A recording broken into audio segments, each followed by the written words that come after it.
ಅನೈತಿಕ ಸಂಬಂಧಕ್ಕೆ ಅಡ್ಡಿಯಾಗಿದ್ದ ಮಹಿಳೆ ಪತಿಯನ್ನ ಭೀಕರವಾಗಿ ಕೊಲೆಗೈದ ಘಟನೆ ಬೆಂಗಳೂರು ಉತ್ತರ ತಾಲೂಕಿನ ಮಾಚುಹಳ್ಳಿಯಲ್ಲಿ ಜರುಗಿದೆ. ಮಚ್ಚಿನಿಂದ ಮನಬಂದಂತೆ ಕೊಚ್ಚಿ ಆರೋಪಿಗಳು ಕೊಲೆಗೈದಿದ್ದಾರೆ.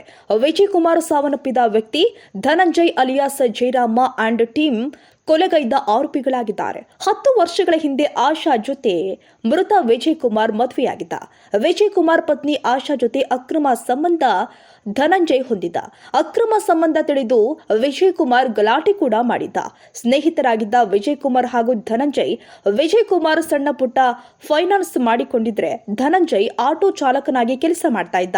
ನನ್ನೊಂದಿಗೆ ಸಂಪರ್ಕ ಬಿಟ್ರೆ ಕುಟುಂಬ ಸರ್ವನಾಶ ಮಾಡುವುದಾಗಿ ಆಶಾಗೂ ಆರೋಪಿ ಧನಂಜಯ್ ಎಚ್ಚರಿಕೆ ಕೊಟ್ಟಿದ್ದಂತೆ. ರಾತ್ರಿ 8 ಗಂಟೆ ಸುಮಾರಿಗೆ ಮನೆಯಿಂದ ಈಚೆ ಬರುತ್ತಲೇ ಹೊಂಚು ಹಾಕಿ ಅಟ್ಯಾಕ್ ಮಾಡಲಾಗಿದೆ. ಪತಿ ಕೊಲೆ ಸಂಬಂಧ ಪತ್ನಿಯನ್ನ ವಶಕ್ಕೆ ಪಡೆದು ವಿಚಾರಣೆ ಮಾಡಿದಾಗ ಕೊಲೆ ರಹಸ್ಯ ಬಯಲಾಗಿದೆ. ಇನ್ನು ಮಾದನಾಯಕನಹಳ್ಳಿ ಪೊಲೀಸ್ ಠಾಣೆಯಲ್ಲಿ ಘಟನೆ ಸಂಬಂಧ ಪ್ರಕರಣ ದಾಖಲಾಗಿದೆ. ಇನ್ನು ಧನಂಜಯ್ ಹಾಗೂ ವಿಜಯಕುಮಾರ್ ಬಾಲ್ಯ ಸ್ನೇಹಿತರಾಗಿದ್ದರು. ಬಾಲ್ಯ ಸ್ನೇಹಿತ ವಿಜಯ್ ಹೆಂಡತಿ ಜೊತೆ ಧನಂಜಯ್ ಲವ್ ಡವಿ ಶುರು ಮಾಡಿದ್ದ. ಹೆಂಡತಿ ಜೊತೆ ಅನೈತಿಕ ಸಂಬಂಧ ಪ್ರಶ್ನಿಸಿದ್ದಕ್ಕೆ ಬಾಲ್ಯ ಸ್ನೇಹಿತ ವಿಜಯ್ ಕೊಚ್ಚಿ ಕೊಲೆ ಮಾಡಿದ್ದಾರೆ. ಬಾಲ್ಯ ಸ್ನೇಹಿತನ ಜೊತೆ ಸೇರಿ ಗಂಡನಿಗೆ ಮುಹೂರ್ತವಿಟ್ಟಿದ್ಲು ವಿಷಕನ್ಯೆ ಎಂಬ ಆರೋಪ ಕೇಳಿಬಂದಿದೆ. 30 ವರ್ಷದ ಸ್ನೇಹ, 10 ವರ್ಷದ ಮದುವೆ. ಹೆಂಡತಿ ಸ್ನೇಹಿತನಿಂದಲೇ ಗಂಡ ಫಿನಿಶ್ ಆಗಿದ್ದಾನೆ. ವಿಜಯ್ 39 ವರ್ಷ ಕೊಲೆಯಾದ ವ್ಯಕ್ತಿ. ಧನಂಜಯ್ ಅಲಿಯಾಸ್ ವಿಜಯ ಇಬ್ಬರು ಬಾಲ್ಯ ಸ್ನೇಹಿತರಾಗಿದ್ರು. ಮಾಗಡಿಯ ನಿವಾಸಿಗಳಾಗಿದ್ದವರು ಸುಂಕದ ಕಟ್ಟಿಯಲ್ಲಿ ವಾಸ ಮಾಡ್ತಾ ಇದ್ರು.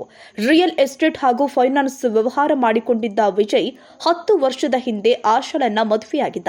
ಕಾಮಾಕ್ಷಿಪಾಳ್ಯ ವಾಸವಾಗಿದ್ದ ವಿಜಯ್ ಹಾಗೂ ಆಶಾ ಕುಟುಂಬ ಈ ವೇಳೆ ಪತ್ನಿಯ ಜೊತೆ ಬಾಲ್ಯ ಸ್ನೇಹಿತನ ಲವ್ವಿಡವಿ ಶುರು ಹಚ್ಚಿಕೊಂಡಿದ್ದ.